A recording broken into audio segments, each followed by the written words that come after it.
दोस्तों नमस्कार। आज एसएससी का एक नोटिफिकेशन है, इम्पोर्टेंट नोटिस है ये। इसी को लेकर हम इस वीडियो में डिस्कस करेंगे।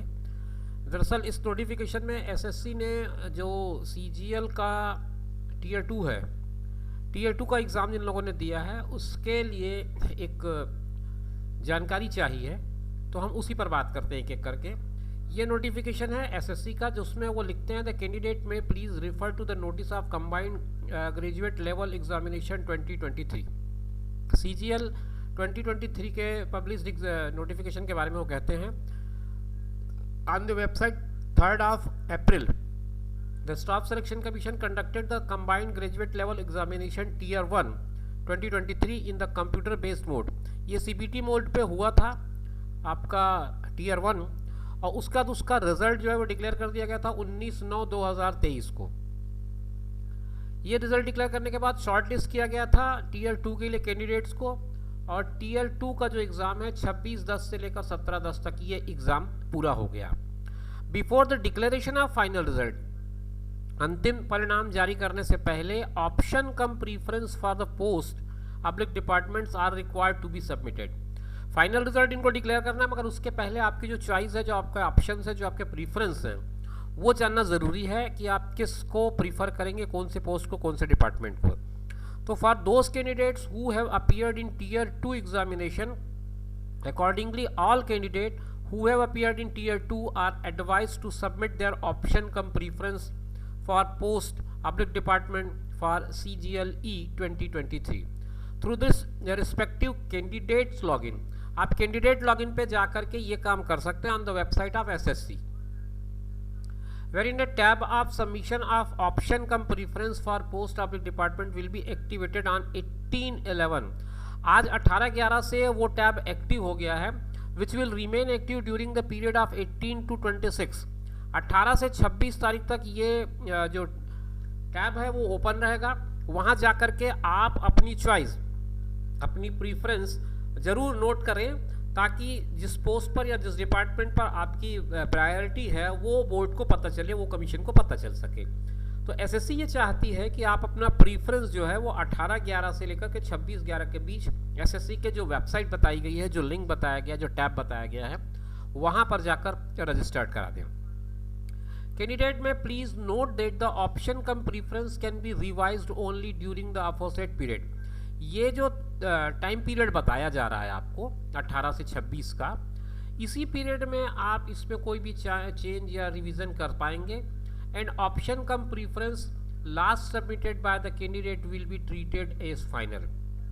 तो ये थोड़ा सा समझ लें, अगर आपने 18 तारीख की डेट पे किसी डिपार्टमेंट को प्रीफरेंस में रखा है फर्स्ट में, और 26 तारीख की डेट पे जाकर के कोई दूसरा डिपार्टमेंट आपने चेंज कर दिया, तो 26 तारीख या 25 तारीख या 18 के बाद किसी भी तारीख में आपने किया हो, तो जो लेटेस्ट होगा उसे ही माना जाएगा। ये बात ये कह रहे हैं।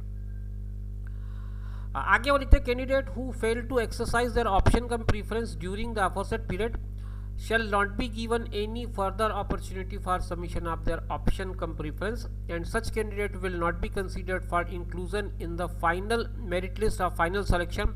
Therefore the candidate who have appeared in tier 2 are required to mandatory exercise their own option cum preference for considering of their candidature in the final merit list or final selection। बहुत महत्वपूर्ण है। अगर आपने सारा कुछ किया है लेकिन ये काम नहीं किया, आपने अपना प्रीफरेंस का फॉर्म नहीं भरा, प्रीफरेंस का जो रजिस्ट्रेशन है वो आपने नहीं किया, तो फाइनल जो मेरिट लिस्ट बनेगी, फाइनल जो सिलेक्शन लिस्ट बनेगा, उसमें आपका नाम नहीं रहेगा। ये बात इन्होंने बहुत क्लियरली लिखी है, आप ध्यान से पढ़ सकते हैं इस बात को। आप जो नीचे लाइन है वो तो बिल्कुल आपके लिए बहुत क्लियर है। Therefore, the candidate who have appeared in tier 2 are required to mandatory exercise their option cum preference for considering of their candidature in the final merit list। Final merit list के candidature के लिए जरूरी है कि आप ये काम को पूरा कर लें। आगे और कौन सी बात कही है ये भी समझ लेते हैं। PWBD candidate must ensure that they give preference for only those posts which are identified as suitable for their disabilities.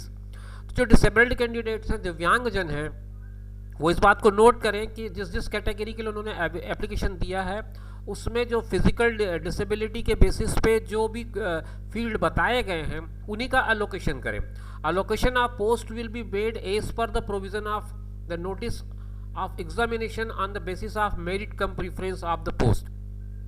The candidate of PWBD candidate will get cancelled by the user department concerned if she gets selected for a post that is not identified as suitable for his / her disabilities. अगर आपने ऐसे किसी field को select कर लिया जहाँ पर इसकी परमिशन नहीं है, डिपार्टमेंट ने परमिशन नहीं दी है, तो फिर आपका कैंडिडेचर निरस्त हो जाएगा, आपकी उम्मीदवारी रद्द हो जाएगी। तो बेहतर है कि आप उसकी स्टडी ठीक से कर लें कि किन किन फील्ड्स में आप एलिजिबल हैं, कहाँ कहाँ पर आप आवेदन कर सकते हैं, उसके हिसाब से ही आप अपनी प्रीफरेंस लिस्ट बनाएं।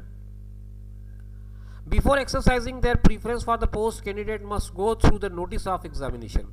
तो जो एग्जामिनेशन का नोटिफिकेशन आया था उसको जाकर के एक बार ध्यान से पढ़ लें, वहाँ पर आपको सारी जानकारी मिल जाएगी और उसके थ्रू आप समझ पाएंगे कि क्या क्या चीज़ें आपको किस तरह से नोटिफाई जो की गई हैं उसमें आपको एक्ट करना है। Candidate who do not submit there post preference on the website, देखिए अंडरलाइन करके बात कही गई है यहाँ से, candidate who do not submit there post preference on the website for the commission with in the stipulated time will not be considered for any post of the final result.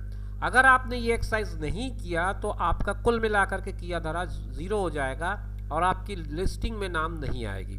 Such candidate shall not be provided with any other opportunity to exercise preference for the post and will be solely responsible for the same. Any grievances received in this regard in any form like post, fax, email, hand, etc. shall not be entertained by the commission and will be similarly rejected. Summarily rejected कहने का मतलब ये बात आप समझ में आ गई होगी आपको कि कुल मिलाकर के अगर आपने ये एक्सरसाइज नहीं किया, आपने अपना पोस्ट प्रेफरेंस का फॉर्म नहीं भरा, तो आपका पूरा सिलेक्शन कैंसिल हो जाएगा, आपका नाम लिस्ट में कहीं पर भी नहीं दिखेगा। Although you did the qualification, you have qualified, but you will not get any post there. तो ध्यान रखें इन बातों का। अगर आपने ये फॉर्म नहीं भरा, प्रीफरेंस फॉर्म नहीं भरा, तो आपका ये मौका हाथ से छूट जाएगा। 18 से कब तक का टाइम है, एक बार मैं फिर आपको दिखा दूं, 18 से 26 तक, 18 से 26 तक आपको प्रीफरेंस फॉर्म भरने का टाइम है। आप ज़रूर भर दें। आपको मैं फिर से एक बार रिमाइंड करता हूं और इस वीडियो को यहीं पर समाप्त करता हूं। फिर मिलेंगे नई जानकारी, नई सूचना के साथ। नमस्कार।